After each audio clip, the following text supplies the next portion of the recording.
जय हिंद दोस्तों, मैं कौशल आपका स्वागत करता हूं आपके अपने इस चैनल पर। आज की इस वीडियो में हम बात करने वाले हैं कि आज के लिए हमने क्या डिस्कशन किया था और कल के दिन हमको क्या अपॉर्चुनिटीज़ मिल सकती हैं। क्लियर सा आज के लिए एक डिस्कशन था कि यदि बहुत बड़ा गैप अप या गैप डाउन ओपन हो जाता है तो मार्केट को अवॉइड कीजिएगा, ठीक है। और सिंपली आज यही हुआ, यूएस फेड के कुछ मीटिंग्स के डिसीजंस थे और उसके कारण उन्होंने जो डिसीजंस लिए हैं जिसका ग्लोबली मार्केट पर इम्पैक्ट देखने के लिए मिला है। यदि हम 5 मिनट के टाइम फ्रेम पर आज की बात करें तो आज के दिन बैंक निफ्टी क्या हुआ, अचानक ही बहुत बड़ा गैप डाउन ओपन हुआ, जो कि हमने जो टारगेट डिसाइड किए थे फर्स्ट सेकंड टारगेट से भी नीचे बैंक निफ्टी जो है वो ओपन हुआ। इसके बाद सिंपल सा एक और मार्केट नीचे आया लगभग 37,050 के आसपास तक, ठीक है। और फिर उसके बाद एक रेंज पर मार्केट जो है वो आकर फंस गया। उसके बाद लगभग 1 बजे के बाद इसने इस वाली रेंज को थोड़ा सा ब्रेकआउट दिया, थोड़ा सा ऊपर सस्टेन होने के बाद फिर से एक ब्रेकआउट मिला और वापस नीचे आकर वापस बैंक निफ्टी जो है वो क्लोज़ हो गया। एज इट इज़ आपको निफ्टी पर भी मैं आपको यही दिखाता हूँ, सिंपल सी यही एक ट्रेंड जैसा बना हुआ, ठीक है। बल्कि बैंक निफ्टी ने एक बार जिस गैप में ओपन हुआ था उस वाले गैप को फिल करने की कोशिश भी की है, मगर निफ्टी का ये जो गैप है ये अभी भी बना हुआ है।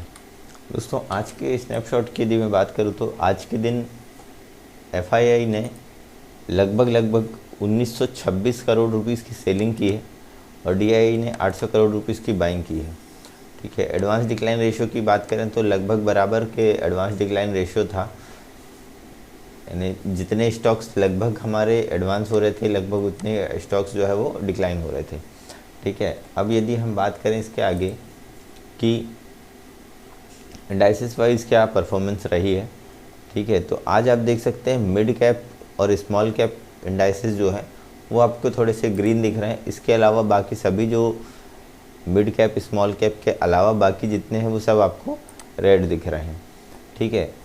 यहाँ पर आप देख सकते हैं बैंक निफ्टी लगभग 205 पॉइंट डाउन है, ठीक है।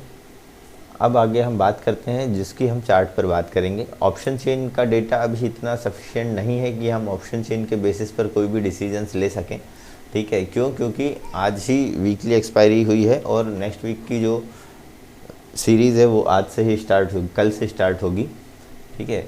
इस कारण हम इसको अभी हम नहीं देखते हैं, हम प्राइस एक्शन की बात करते हैं, ठीक है। दोस्तों, यदि बैंक निफ्टी और निफ्टी इन दोनों के हम चार्ट की बात करें तो निफ्टी पर आज के दिन आपको ये जो डेली बेसिस वाले कैंडल पे हमको दिखाई दे रहा है, ठीक है। कल के दिन हमने जो डिस्कशन किया था कि मार्केट पर ऐसी शार्प आपको रिकवरी नहीं मिल सकती, ठीक है। और यहाँ से आपको एक जो है वो थोड़ा सा रिट्रेसमेंट या फिर नीचे साइड का मूव आपको देखने में आएगा और आज एग्जैक्ट मार्केट ने वही किया, ठीक है।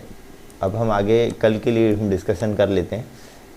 यहाँ अभी आपको ये जो कैंडल स्टिक्स दिख रही है ये डोजी कैंडल स्टिक्स दिख रही है, ठीक है। ये एक इंडिसाइसिव कैंडल होती है, ठीक है। और इस कैंडल के अकॉर्डिंग आपको जो मूव है वो इस कैंडल के ब्रेकआउट या ब्रेकडाउन पर ही अच्छे मूव दिखाई देंगे। तो कल के लिए हमारी क्या तैयारी होनी चाहिए दोस्तों, निफ्टी पर हमने ये ड्रॉ कर लिए हैं हमारे इम्पोर्टेंट लेवल्स और प्राइस एक्शन के अकॉर्डिंग यदि हम देखें तो ये वाली एक जो रेंज निकल कर आ रही है, ठीक है, ये एक नो ट्रेडिंग जोन है।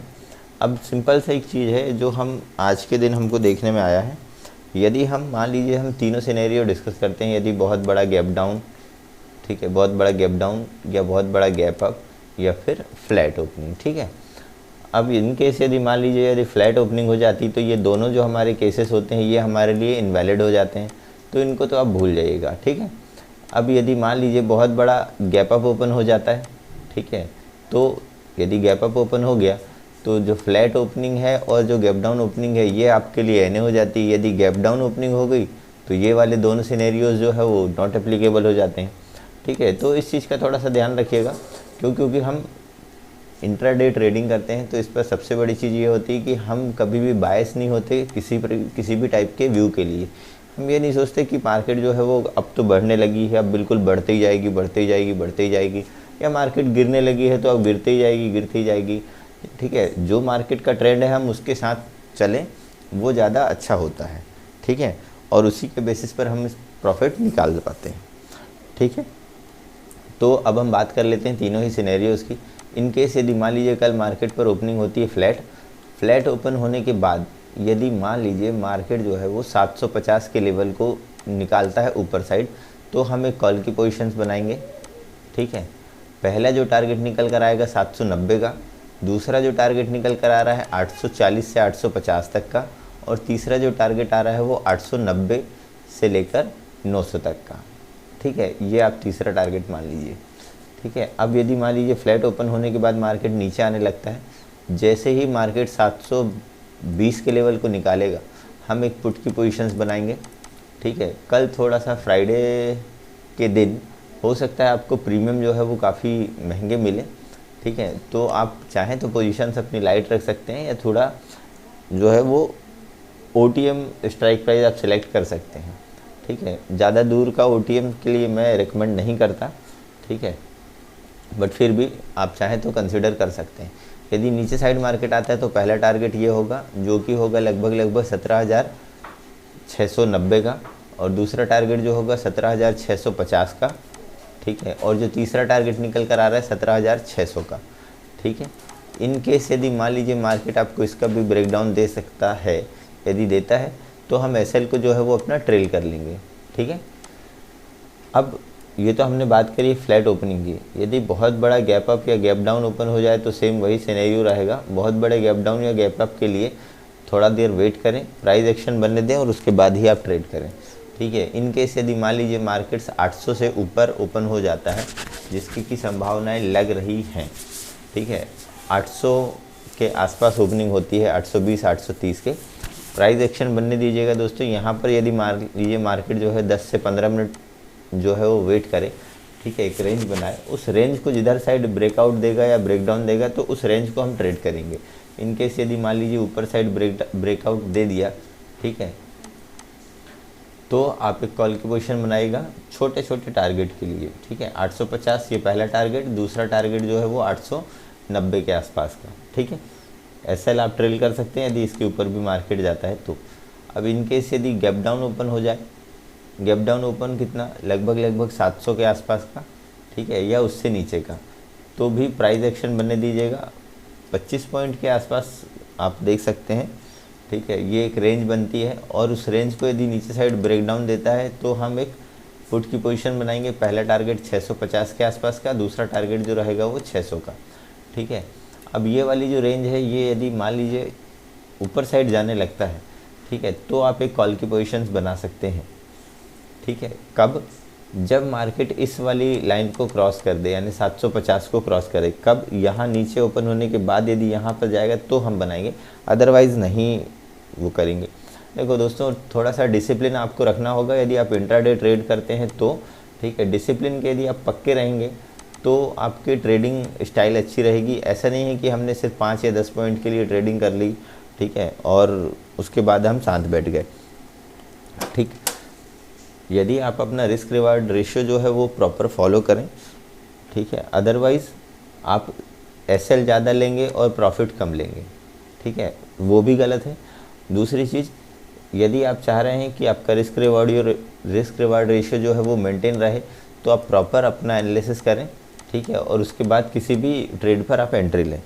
तो चलिए हम बात कर लेते हैं बैंक निफ्टी की। बैंक निफ्टी पर आपको जो डेली चार्ट पैटर्न पर दिखेगा वो हम आप बात करते हैं। यदि मैंने डेली कैंडलस्टिक का पैटर्न लगाया है तो यहाँ पर दोस्तों आपको एक ये जो पैटर्न दिख रहा है, पैटर्न में थोड़ा सा हाईलाइट कर दूँ, बुलिश हरामी टाइप का पैटर्न आपको दिख रहा है, उस टाइप का दिख रहा है, ठीक है। एग्जैक्ट वो है मैं ये नहीं बोल रहा हूँ, ये वाला जो कैंडलस्टिक पैटर्न है। क्यों? क्योंकि यहाँ पर ऊपर और नीचे साइड जो है वो विक्स दी हुई है, ठीक है। यदि ये विक्स नहीं होती तो ये प्रॉपर बुलिश हरामी होता, ठीक है। अब यहाँ पर आपको क्या दिखाई दे रहा है कि यहाँ पर विक्स है, यहाँ पर विक्स है, एक डोजी टाइप का कैंडल है, ठीक है। यदि सिंगल कैंडल स्टिक पैटर्न की मैं बात करूँ तो ये भी एक इंडिसाइसिव कैंडल है। कहाँ पर इस पर डिसीजन हम ले सकते हैं, चलिए वो हम छोटे टाइम फ्रेम पर बात करते हैं। दोस्तों बैंक निफ्टी पर हमने ये चार्ट पैटर्न्स ड्रॉ कर लिए हैं और इम्पॉर्टेंट हमारे लेवल्स निकल कर आ गए हैं। अब तीनों सिनेरियो हम इस पर भी डिस्कस करते हैं। यदि मान लीजिए बैंक निफ्टी जो है वो फ्लैट ओपन होता है और फ्लैट ओपन होने के बाद 700 का एक जो लेवल निकल कर आया है, ये 700-750 का लेवल एक इम्पॉर्टेंट लेवल जैसे कल के दिन काम करेगा।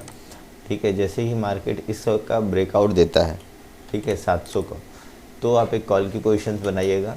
कॉल की पोजीशन बनाने के बाद आपको इसका जो पहला टारगेट निकल कर आ रहा है वो निकल कर आएगा लगभग 780 के आसपास का।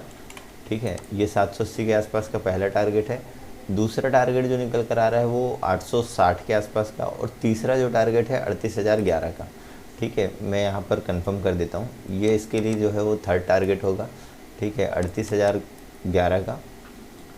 ठीक है, मैं आपको फिर से क्लियर कर देता हूँ। यदि फ्लैट ओपन होता है मान लीजिए, ठीक है, और उसके बाद ये 700 की रेंज को निकालता है, तो हम एक कॉल की पोजीशन बनाएंगे। पहला जो टारगेट है 750 से 760 तक का होगा।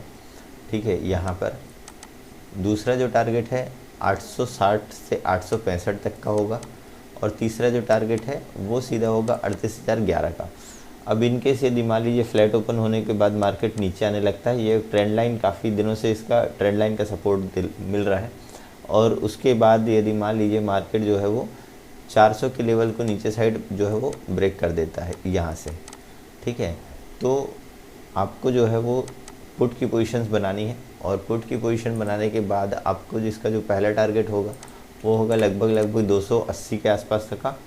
ठीक है, क्योंकि मार्केट के यहाँ पर जो है वो स्विंग लगे हुए हैं। ठीक है, ये होगा पहला टारगेट। दूसरा टारगेट जो है वो 180 से 190 तक का है। ठीक है, और जो तीसरा टारगेट निकल कर आ रहा है वो आ रहा है 37,050 तक का। ठीक है, तो दोस्तों ये जो है हमने फ्लैट ओपन होने की बात की है। इनकेस यदि गैप अप या गैप डाउन ओपन हो जाता है तो आपको क्या करना है। यदि मान लीजिए गैप अप ओपन हो जाता है 700 के ऊपर, ठीक है, और 750 के लेवल को निकालता है मार्केट, तो फिर हम जो है कॉल की पोजीशंस बनाएंगे। पहला जो टारगेट होगा 780 का, और दूसरा जो टारगेट होगा वो 880 के आसपास होगा, 870 से 880 का। ठीक है, इससे ज़्यादा बड़े हम टारगेट नहीं रख रहे हैं। ठीक है, इन केस यदि मान लीजिए गैप अप ओपन होने के बाद यदि मान लीजिए मार्केट नीचे आता है, ठीक है, तो ये वाला एक जो स्विंग हाई बना के रखा हुआ है, यहाँ पर यदि मान लीजिए मार्केट जो इसको नीचे साइड ब्रेक करता है तो हम एक पुट की पोजीशंस बना सकते हैं। ठीक है, ये ट्रेंड लाइन पर आप ट्रेंड लाइन तक का वेट कीजिएगा। यदि इसको भी नीचे साइड ब्रेक कर देता है तो अपना एसएल जो है वो ट्रेल कर लीजिएगा।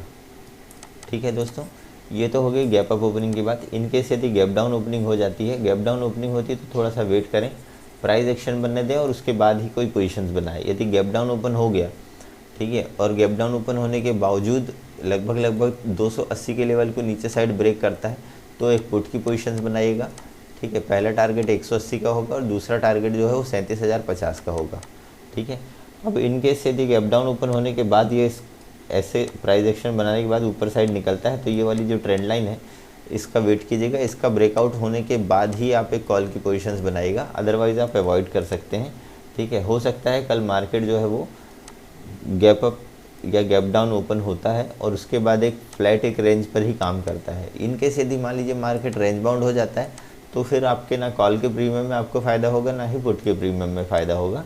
ठीक है, एक रेंज में रहकर मार्केट जो है वो क्लोज हो जाएगी। ठीक है दोस्तों, आपसे एक रिक्वेस्ट है, यदि नए हैं तो प्लीज़ सब्सक्राइब कर लीजिए चैनल को, आप ज़रूर कुछ नया सीखेंगे। ठीक है, अभी बहुत सारे अच्छे और इन्फॉर्मेटिव वीडियोस जो लर्निंग वीडियोस हैं वो आने अभी पेंडिंग है। और यदि आपको वीडियो पसंद आया तो वीडियो को लाइक कीजिएगा दोस्तों। जितने भी आपको इस पर कंटेंट मिल रहे हैं, बहुत सारे ऐसे वीडियोस आपको पेड सर्विस के बाद आपको मिलते हैं, और वो सारी चीज़ें मैं यहाँ पर आपको फ्री ऑफ कॉस्ट दे रहा हूँ। बस आपसे एक रिक्वेस्ट है, यदि वीडियो पसंद आया तो वीडियो को लाइक कीजिएगा, नए हैं तो चैनल को सब्सक्राइब कर लीजिए, और अपने विचार जो है वो कमेंट पर ज़रूर बताएं। मिलते हैं नेक्स्ट वीडियो में, तब तक के लिए जय हिंद।